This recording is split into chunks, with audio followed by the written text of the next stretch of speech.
उत्तर प्रदेश का एक जिला है देवरिया, जिसके थाना तरकुलवा के अंतर एक गांव पड़ता है छापर। 20 अप्रैल 2025 की बात है।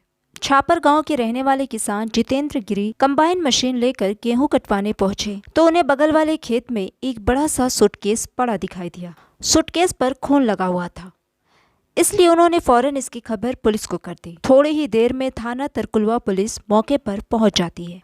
पुलिस ने आते ही सबसे पहले लोगों को वहां से हटाकर आसपास के इलाके को बैरिकेड्स करवा दिया।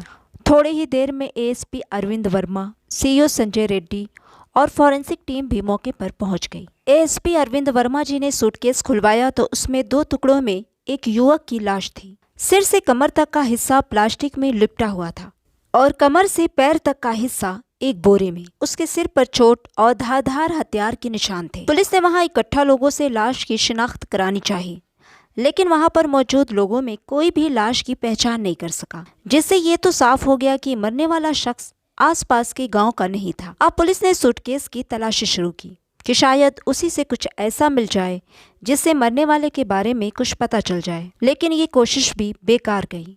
लेकिन इसी बीच एएसपी अरविंद वर्मा की नज़र सूटकेस पर लगे एक स्टिकर पर पड़ती है, जो कि एयरपोर्ट का बारकोड था, और यही बारकोड इस केस की सबसे अहम कड़ी साबित हुआ। पुलिस ने सबसे पहले उस बारकोड को एयरपोर्ट पर भेजकर पता करवाया। उस बारकोड से पता चलता है कि वो सूटकेस देवरिया जिले के ही थाना मैल के अंतर्गत आने वाले गांव भटौली के रहने वाले नौशाद का है। पुलिस को लगता है कि ये लाश नौशाद की हो सकती है या फिर उसके किसी रिश्तेदार की। ये जानने के लिए पुलिस भटौली गांव के लिए रवाना हो गई।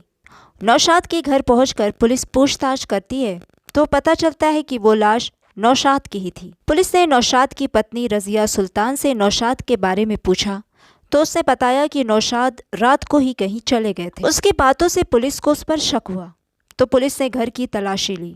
इस तलाशी में पुलिस को एक सूटकेस मिलता है जिस पर खून लगा हुआ था। इसके बाद पुलिस ने नौशाद की पत्नी रजिया सुल्तान से सख्ती से पूछताछ की तो उसने अपना जुर्म कबूल कर लिया, और इस कत्ल के पीछे की जो कहानी निकलकर सामने आई वो कुछ यूं थी। यूपी के देवरिया जिले के अंतर्गत आने वाले गांव भटौली का रहने वाला नौशाद अहमद और देवरिया से लगे जिला बलिया की रहने वाली रजिया एक दूसरे को बचपन से जानते थे। दरअसल रजिया नौशाद की बुआ की बेटी थी। रजिया जब भी ननिहाल आती, हमउम्र होने की वजह से रजिया और नौशाद साथ साथ खेलते। बचपन में ही नौशाद की अम्मी ने रजिया को अपनी बहू बनाने का फैसला कर लिया था और अपनी ननद को भी वो याद दिलाती रहती कि रजिया ही उनकी बहू बनेगी। खैर, बचपन गुजरा। रजिया ने शर्म की वजह से अब ननिहाल आना जाना कम कर दिया। दोनों शादी के लायक हुए तो नौशाद के पिता ने अपनी बहन से रजिया का हाथ मांगा तो उन्होंने खुशी खुशी मंजूरी दे दी। जल्दी ही घर वालों की मर्जी से रजिया और नौशाद का निकाह हो जाता है। ये करीब 10 साल पहले की बात है। निकाह के बाद नौशाद दुबई जाने की तैयारी में लग गया। वहाँ उसका बड़ा भाई पहले से ही रहता था। नौशाद को किसी अच्छी कंपनी में ड्राइवर का वीज़ा मिलने में 3 साल लग गए। इस बीच वो एक बेटी का बाप भी बन गया। इस समय उसकी बेटी 8 साल की है। खैर, नौशाद को वीज़ा मिल गया तो वो दुबई चला गया। नौशाद को दुबई की जिस कंपनी में नौकरी मिली थी उसमें साल में केवल 15 दिन की ही छुट्टी मिलती थी, इसलिए नौशाद साल में 15 दिन ही अपने परिवार के साथ रह पाता था। बाकी का समय वो अकेला दुबई में रहता था। पति के विदेश चले जाने के बाद रजिया एक तरह से आज़ाद हो गई। सास थी नहीं, जेठानी से कोई मतलब नहीं था। देवर भी दुबई कमाने चला गया था। घर में केवल ससुर थे और एक बेटी, इसलिए काम भी ज़्यादा नहीं रहता। पैसे की कोई कमी थी नहीं। रजिया ठाठ से रह रही थी, लेकिन उसे सारे सुख तो मिल रहे थे, लेकिन पति के बिना अकेलापन उसे खाता रहता। कुछ दिनों तक तो उसने खुद को संभाला, पर जब उसका मन नहीं माना तो वो अपने लिए किसी ऐसे शख्स की तलाश में लग गई जो उसकी ख्वाहिश पूरी कर सके। उसकी ये तलाश पति नौशाद के ही भांजे रोमान सिद्दीकी पर जाकर ठहर गई। नौशाद की एक बहन नूनहार गांव में ब्याही थी। रोमान उसी बहन का बेटा था। उसकी शादी अभी नहीं हुई थी।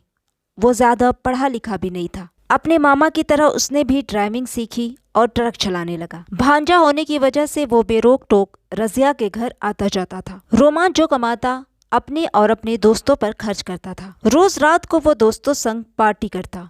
इस दौरान वो कभी कभी पार्टी के बाद अपने मामा नौशाद के घर आ जाता था। नशे में होने की वजह से उसे अपनी मामी भी अच्छी लगती और उससे बातें करना भी। पुरुष की संगत को तरसी रजिया भी उसकी संगत में खुश रहती। वह खूब मज़े ले लेकर उससे बातें करती। कभी कभी नशा ज़्यादा हो जाता तो वह रजिया के घर पर ही सो जाता था। धीरे धीरे उसका झुकाव रजिया की तरफ होने लगा। इसकी वजह यह थी कि उसने रजिया की बातों से महसूस किया कि वो उससे क्या चाहती है, क्योंकि कभी कभी बातचीत में वह रोमान से ऐसी बातें कह देती जो औरत किसी पराये मर्द से नहीं कह सकती। इन सब बातों की वजह से रोमान को लगता था कि अगर वो अपने दिल की बात मामी से कहेगा तो वो इनकार नहीं करेंगी, लेकिन रोमान रजिया से अपने दिल की बात नहीं कह पा रहा था। फिर एक दिन उसने एक नाटक किया। वो रात को जब रजिया के घर पहुंचा तो शराब के नशे में धुत होने का नाटक करने लगा। उससे चला भी नहीं जा रहा था। उसने दरवाज़ा खटखटाया तो रजिया ने दरवाज़ा खोला।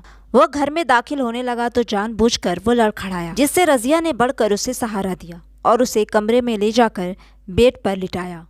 और उस दिन दोनों के बीच सारी मर्यादाएं टूट गईं और फिर ऐसा अक्सर होने लगा। रोमान को जब मौका मिलता वो मामी के पास पहुंच जाता और फिर वही होता जिसके बारे में कोई दूसरा सोच भी नहीं सकता था। अब रोमान जो पैसा पहले अपने दोस्तों पर खर्च करता था वो अब रजिया पर करने लगा। दूसरी तरफ नौशाद भी दुबई से रजिया को पैसे भेजता रहता। वह खूब पैसा खर्च करती, अच्छे अच्छे कपड़े, गहने, जब दिल होता शहर जाकर शॉपिंग करती।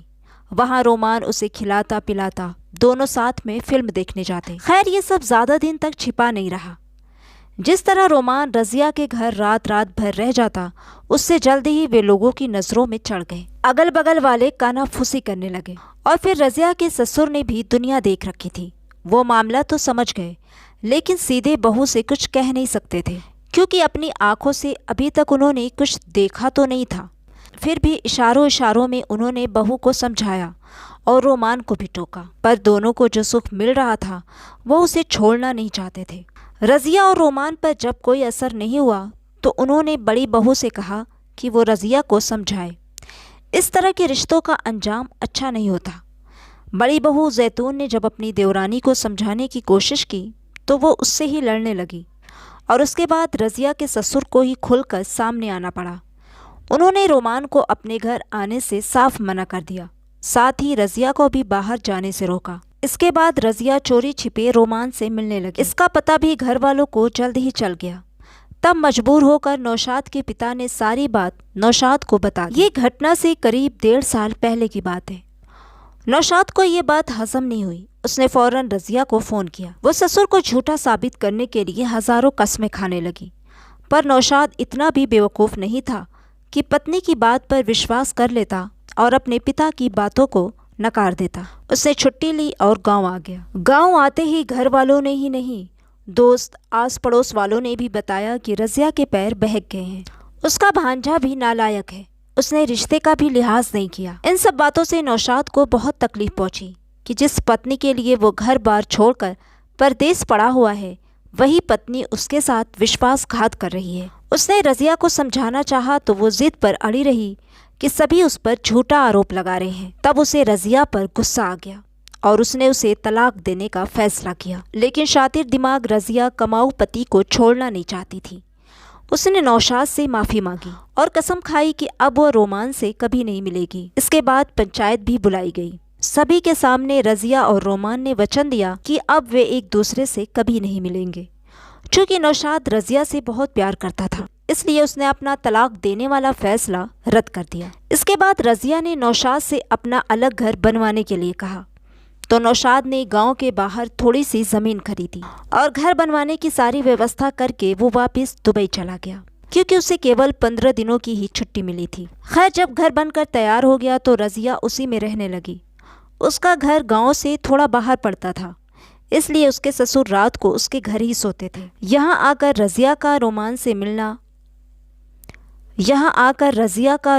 मिलना और आसान हो गया था। इस घर में वो अकेले रहती थी। ससुर भले रात को उसके घर सोते थे, लेकिन इस घर में पीछे भी एक दरवाज़ा था। रोमान पीछे के दरवाजे से आता और पीछे के ही दरवाजे से चला जाता था। अब रजिया के पास अलग घर था।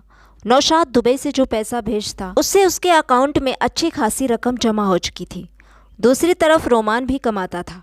अब रजिया बाकी की जिंदगी रोमान के साथ बिताना चाहती थी, लेकिन इसके लिए नौशाद से छुटकारा चाहिए था। नौशाद से वो तलाक नहीं लेना चाहती थी, क्योंकि ऐसा होने से उसके हाथ कुछ नहीं लगता। घर भी छोड़ना पड़ता और नौशाद के पैसे भी देने पड़ते, जबकि वो ये सब हड़पने के चक्कर में थी। अब नौशाद से छुटकारा पाने का एक ही तरीका बचा था कि उसे ठिकाने लगा दिया जाए। लेकिन ये काम उसके अकेले वश का नहीं था और रोमान उसका साथ देगा या नहीं वो नहीं जानती थी, लेकिन वो तय कर चुकी थी कि वो अब नौशाद के साथ नहीं रहेगी। अब रज़िया धीरे धीरे रोमान को नौशाद को रास्ते से हटाने के लिए मनाने लगी। रोमान को भी रज़िया से जो सुख मिल रहा था वो उसे किसी भी हालत में छोड़ना नहीं चाहता था। इसके लिए उसे चाहे कुछ भी करना पड़े, और आखिरकार वो रज़िया के लिए नौशाद की हत्या के लिए राजी हो गया। इसके बाद दोनों उसकी हत्या की योजना बनाने लगे, क्योंकि अप्रैल 2025 में नौशाद 15 दिन की छुट्टी पर घर आ रहा था। उन दोनों के लिए हत्या करना तो आसान था, लेकिन मुश्किल काम था लाश को ठिकाने लगाना, और ये काम अकेला रोमान भी नहीं कर सकता था। इसके लिए उसे एक साथी की जरूरत थी। चूंकि रोमान ट्रक ड्राइवर था, इसलिए उसकी बहुत से ड्राइवरों से दोस्ती थी, लेकिन हिमांशु से उसकी ज्यादा पटती थी। उसे रज़िया और रोमान के संबंध के बारे में पता भी था, इसलिए रोमान ने जब उससे हत्या में मदद मांगी तो वो तैयार हो गया। नौशाद के आने से पहले उन्होंने मर्डर की पूरी योजना तैयार कर ली। अब रज़िया और रोमान नौशाद के आने का इंतजार करने लगे। 10 अप्रैल 2025 को जब नौशाद दुबई से घर आया तो रज़िया ने बड़े जोश के साथ उसका स्वागत किया। नौशाद को लगा कि अब बीवी पूरी तरह सुधर गई है। वो बहुत खुश हुआ। इस दौरान रोमान और रज़िया की फ़ोन पर बातें होती रहीं। नौशाद को कैसे मारा जाए इसकी योजना बनती रही। आखिर ये तय हुआ कि नौशाद को पहले नींद की दवा देकर सुला दिया जाए, इसके बाद गला दबा कर मर्डर, फिर लाश को कहीं दूर फेंक दिया जाए। इसी बीच नौशाद वापस जाने के लिए टिकट बनवाने की कोशिश में लग गया। इधर रोमान ने नींद की दवा लाकर रज़िया को दे दी। 19 अप्रैल 2025 की शाम रज़िया ने रात के खाने में नींद की दवा मिलाकर नौशाद को खिला दिया। दवा देने के बाद इस बात की जानकारी उसने रोमान को दे दी। रज़िया की बेटी सो गई तो उसने उसे अलग कमरे में सुला दिया और दरवाज़ा बाहर से बंद कर दिया।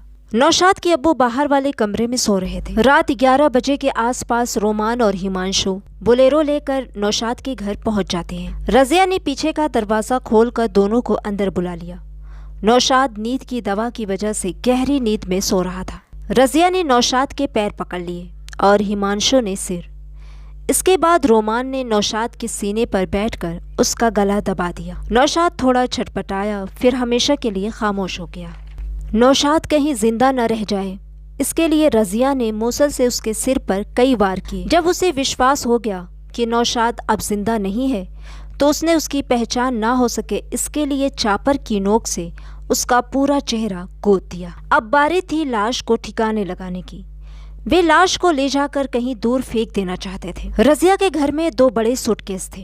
पहले उन्होंने लाश को एक सूटकेस में भरने की कोशिश की, लेकिन उसमें लाश नहीं आई तो रज़िया ने बड़ा सूटकेस खोला और हर वो चीज सूटकेस से निकाल ली जिससे शिनाख्त का खतरा हो। लेकिन वो सूटकेस में लगे बारकोड को नहीं समझ सकी और उसे नहीं निकाला, और वही बारकोड उसके गले का फंदा बन गया।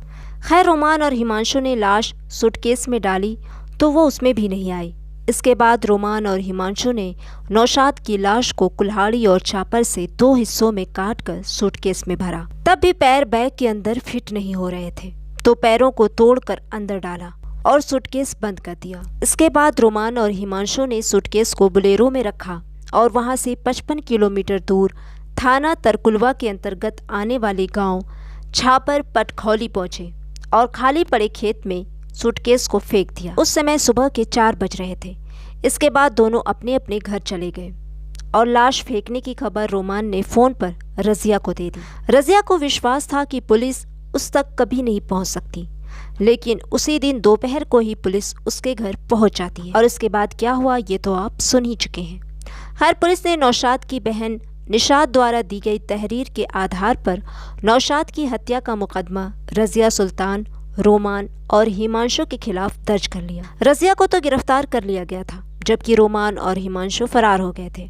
अगले दिन फोन की लोकेशन के आधार पर पुलिस ने रोमान को भी गिरफ्तार कर लिया। साथ ही कत्ल में इस्तेमाल होने वाले हथियार, चापर, कुल्हाड़ी और मुसल को भी पुलिस ने बरामद कर लिया था। हवस में अंधी रज़िया ने अपने ही हाथों अपने परिवार को बर्बाद कर दिया। अपनी बेटी से उसका पिता छीन लिया तो किसी के बाप से उसका बेटा। तो सावधान रहें, सतर्क रहें, अपनी फैमिली वालों के साथ खुश रहें, उनका ख्याल रखें। मिलती हूँ जल्द ही एक नई क्राइम स्टोरी के साथ। तब तक के लिए बाय बाय, टेक केयर।